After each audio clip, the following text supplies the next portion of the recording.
Bonjour. Aujourd'hui, avec tous les chrétiens du monde entier, nous commençons la Semaine Sainte.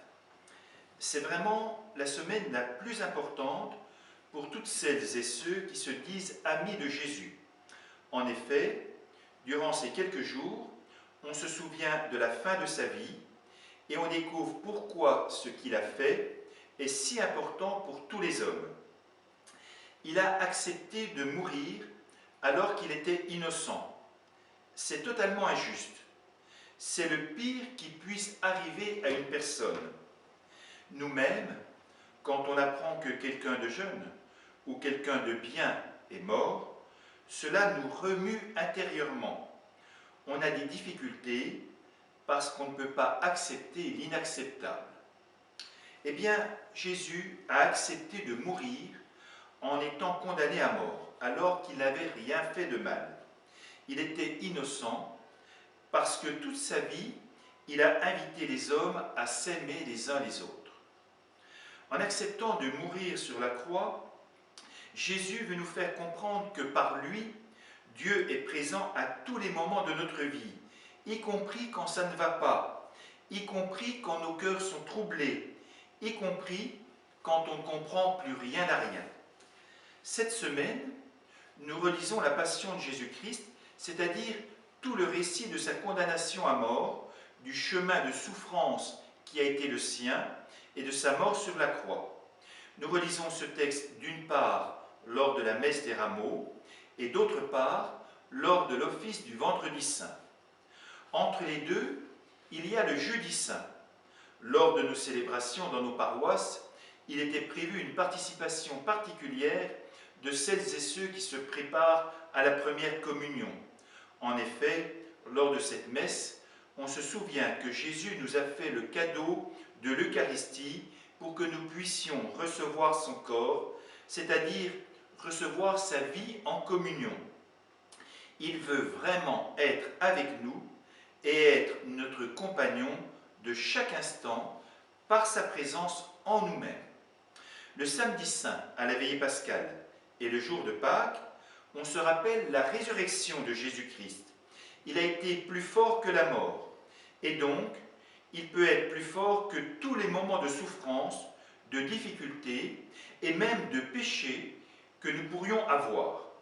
Quand rien ne va plus, Jésus peut mettre une espérance incroyable en nos vies. Il nous aide à sortir de nos situations les plus terribles.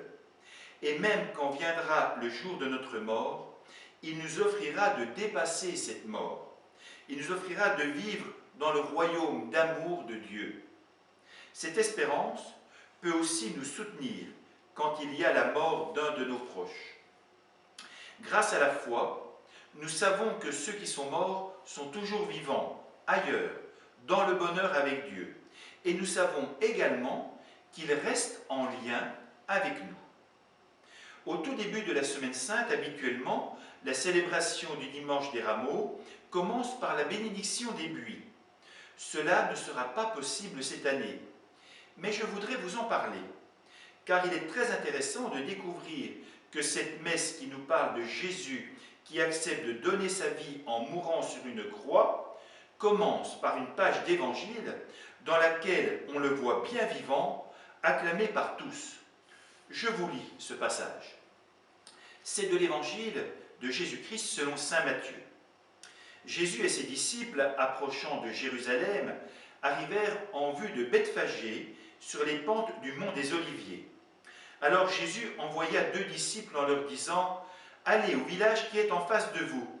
Vous trouverez aussitôt une ânesse attachée avec son petit avec elle.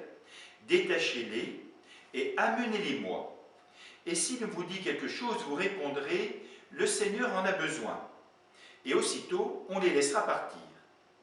Cela est arrivé pour que soit accomplie la parole prononcée par le prophète. Dites à la fille de Sion, voici ton roi qui vient vers toi, plein de douceur, monté sur une ânesse et un petit âne, le petit d'une bête de somme. Les disciples partirent et firent ce que Jésus leur avait ordonné. Ils amenèrent l'ânesse et son petit, disposèrent sur eux leurs manteaux, et Jésus s'assit dessus. Dans la foule, la plupart étendirent leurs manteaux sur le chemin, d'autres coupaient des branches aux arbres et en jonchaient la route.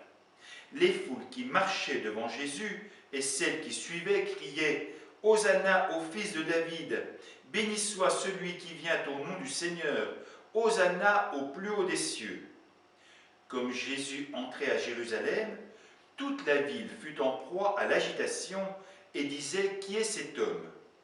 Et les foules répondaient « C'est le prophète Jésus de Nazareth en Galilée ».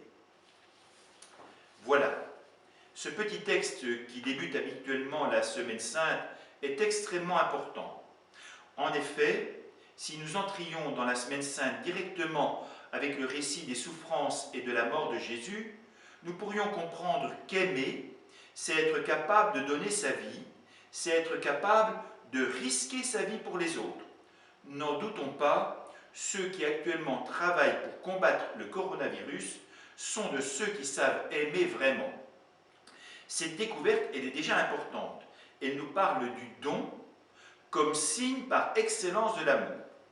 Mais avec l'entrée de Jésus à Jérusalem, on découvre aussi et déjà que Jésus, en fin de compte, sera victorieux des souffrances et de la mort qu'on va lui infliger.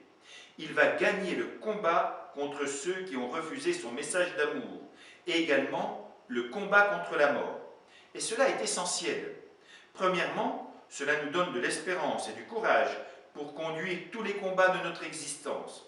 Et il y en a actuellement. Cela nous redit que la victoire est toujours du côté de l'amour, même si cela ne semble pas évident immédiatement. Et cela nous redit aussi que l'amour donne la vie.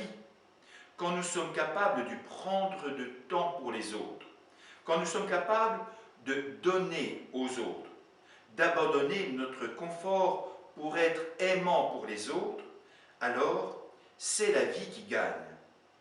Notre texte d'évangile dans lequel on voit Jésus acclamé par la foule nous parle au tout début de la Semaine Sainte de sa victoire sur le mal par l'amour.